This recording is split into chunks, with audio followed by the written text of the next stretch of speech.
About the new anime making system Project 2020. Japanese animators have suffered from low wages, long work hours, and exploitative outsourcing contracts for decades.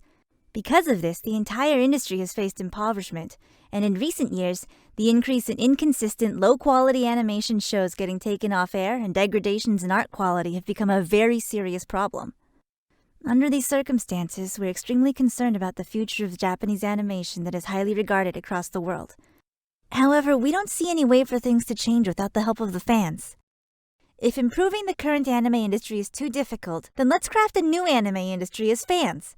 That's the idea behind the new anime making system Project 2020. To act as an aspirational beacon to the rest of our friends in anime studios all over Japan, we will raise the tides of our industry with the support of the global anime fandom. The average monthly salary for a young animator in their 20s is 90,000 yen, about $810.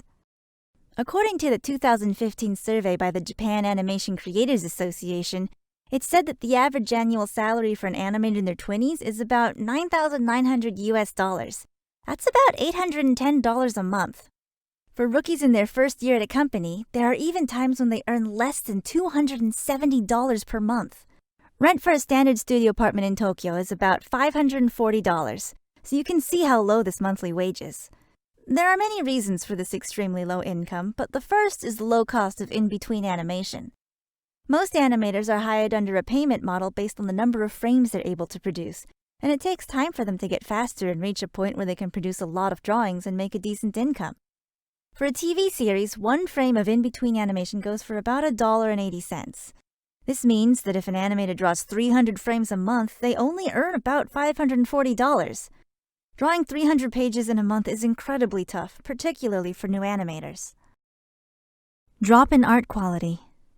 Naturally, no one can live on this salary, so the turnover rate for new animators is extremely high.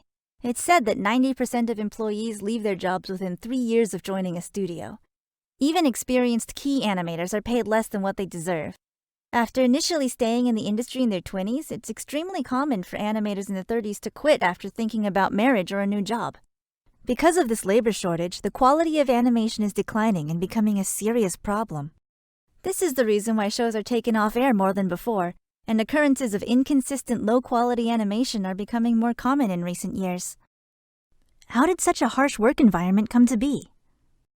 Since anime requires a lot of money to make, if an anime doesn't become a hit, it would mean a huge financial deficit.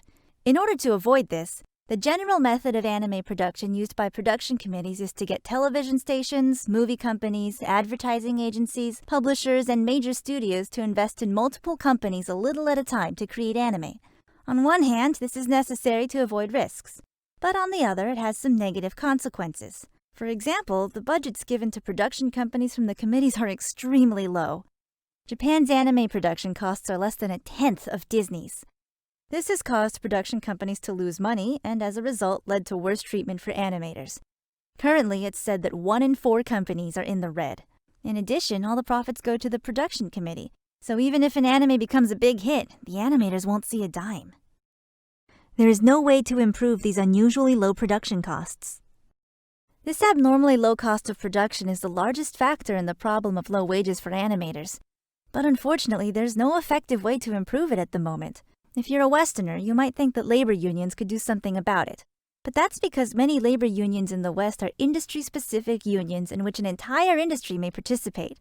In Japan, industrial unions are not the standard, making it very difficult for labor unions to solve this issue. Industrial unions are labor unions organized so workers from the same or even similar industries can exceed the restrictions of companies.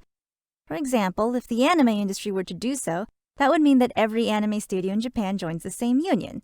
As opposed to the US, where company unions are banned by law because they favor companies too much, in Japan, industrial unions are not so common. Most of the unions in Japan are in-house unions organized by members of each company. If individual anime studios demanded a raise in their budgets, the production committee could just say, well, we'll just ask someone else then. Without an industrial union like those in Europe and the US, it wouldn't even be up for negotiation. The current standards need to change. Animators often are not protected by contracts governed by the Labor Standards Act, which protects workers and is generally used by Japanese companies. Instead, they often work under civil, law-governed outsourcing agreements. This means many animators are not protected. While this may be common in the modern anime industry, it does not mean it always must be so. We aspire to a higher standard of quality to protect our colleagues, the studios that craft these works, and even the fans themselves. Let's make a new anime industry. We know that we've got to be the change we wish to see in the world. The anime industry is in dire straits, but together we can really make a difference. That's the idea behind the new anime making system Project 2020. As a starting point for this project, we are beginning to plan out the development of an original anime studio that will be able to pay animators a fair salary, about 2 to 4 times the current industry standards, within the next 3 years. We will prioritize the creation of a fair and safe working environment. At this new studio, we plan to make a system in which creators can receive royalties, unlike the system in the current industry. About the new anime making system Project 2020. In the start of the introduction video, we introduced 22 prominent artists who have offered us their music as charity for this project. Using this music as the base, Japanese animators will create an animated music video, like an opening for an anime. Of course, animators who received housing assistance and current and past dormitory residents will be joining as staff. If you'd like to support us in this effort, please consider assisting us with our crowdfunding campaign. Thank you very much. For more information on crowdfunding for the new Anime Making System Project 2020, please see the link in the video description. Definitely check it out.